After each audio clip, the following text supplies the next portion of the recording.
Hello guys, good morning. ഇന്ന് നമുക്ക് introduction ഒന്നും ഇല്ലാണ്ട് ഡയറക്റ്റ് ബ്രേക്ക്ഫാസ്റ്റ് ഉണ്ടാക്കുന്ന വീഡിയോയിലോട്ട് പോകാം.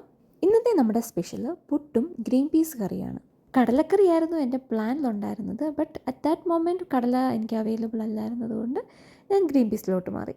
ആദ്യം പുട്ടുണ്ടാക്കാമെന്ന് വിചാരിച്ചു. അങ്ങനെ പുട്ടിന് വെള്ളമൊക്കെ ഒഴിച്ച് അത് കുഴച്ച് വെച്ചു. പക്ഷേ ഇച്ചിരി വെള്ളം കൂടി പോയായിരുന്നു. ബട്ട് ഇറ്റ്സ് ഓക്കെ, ഞാനത് അഡ്ജസ്റ്റ് ചെയ്തു. പലർക്കും പുട്ട് കുഴയ്ക്കുന്ന മാവിനൊരു കൺഫ്യൂഷൻ ഉണ്ട്, എന്താണ് അതിൻ്റെ കൺസിസ്റ്റൻസി എന്നുള്ളത്.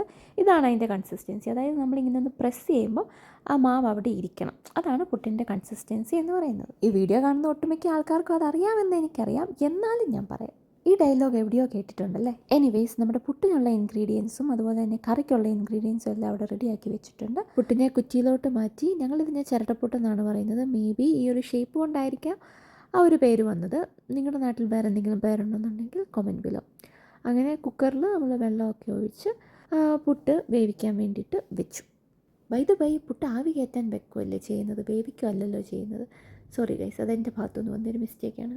ഓക്കെ, അപ്പോൾ നമ്മുടെ ഗ്രീൻ പീസ് കറി സൈഡിൽ അവിടെ റെഡി ആവുന്നുണ്ട്. കുക്കറിൻ്റെ ഉള്ളിൽ ഗ്രീൻ പീസും കിടപ്പുണ്ട്. പുട്ട് വേവുന്ന കൂട്ടത്തിൽ ഗ്രീൻ പീസും കൂടെ വേവട്ടെന്ന് വിചാരിച്ചു. അങ്ങനെ കറിയുടെ ഇൻഗ്രീഡിയൻസ് എല്ലാം ചേർത്ത് കറി റെഡിയാക്കി. ഇത് ഭയങ്കര സിമ്പിൾ ഒരു റെസിപ്പിയാണ്, ഷാൻജിയോടെ റെസിപ്പിയാണ്.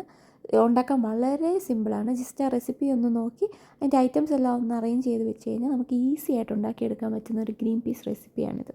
മസാലയായിട്ട് ഞാനിതിൽ ആഡ് ചെയ്തിരിക്കുന്നത് chilli powder, garam masala, coriander and turmeric പൗഡറാണ്. പിന്നെ ആവശ്യത്തിന് ഉപ്പും. മസാലയെല്ലാം ചേർത്ത് നമ്മുടെ ഇൻഗ്രീഡിയൻസ് എല്ലാം നന്നായിട്ടൊന്ന് സോട്ട് ചെയ്തെടുത്തു. മീൻവൈൽ നമ്മുടെ പുട്ടിന് നല്ല ആവി കയറിയിട്ടുണ്ട്. ആൻഡ് പുട്ട് ഞാൻ എടുത്ത് വെച്ച് വഴിയിൽ എൻ്റെ കൈ ചെറുതായിട്ടൊന്ന് പൊള്ളിയിട്ടുണ്ടായിരുന്നു. പുട്ട് കുക്കറിൽ നിന്ന് മാറ്റിയ ശേഷം കറി പെട്ടെന്ന് വേകാൻ വേണ്ടിയിട്ട് ഞാൻ വീണ്ടും കുക്കറിലെടുത്തിട്ട് വിസിലടുപ്പിക്കാമെന്ന് വിചാരിച്ചു. അങ്ങനെ കറി മൊത്തമായിട്ടും കുക്കറിലോട്ട് മാറ്റി ആവശ്യത്തിന് വെള്ളം ഒഴിച്ച് കുക്കർ ക്ലോസ് ചെയ്ത് ഒരു 4 വിസിൽ അടുപ്പിച്ചു.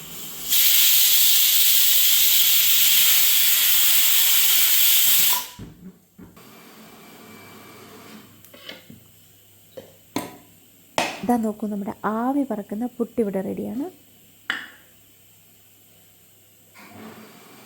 അങ്ങനെ നമ്മുടെ പുട്ടിവിടെ റെഡിയാണ്. ഇനി കറിയും കൂടെ സെർവ് ചെയ്ത് നമുക്കിത് ടേസ്റ്റ് ചെയ്ത് നോക്കാം. പുട്ട് നല്ല സോഫ്റ്റ് ആയിരുന്നു ആൻഡ് കറി നല്ല ടേസ്റ്റി ആയിരുന്നു. I liked it. Hope you enjoyed this video. അപ്പോൾ അത്രയേ ഉള്ളൂ ഇന്നത്തെ വീഡിയോ. ബൈ.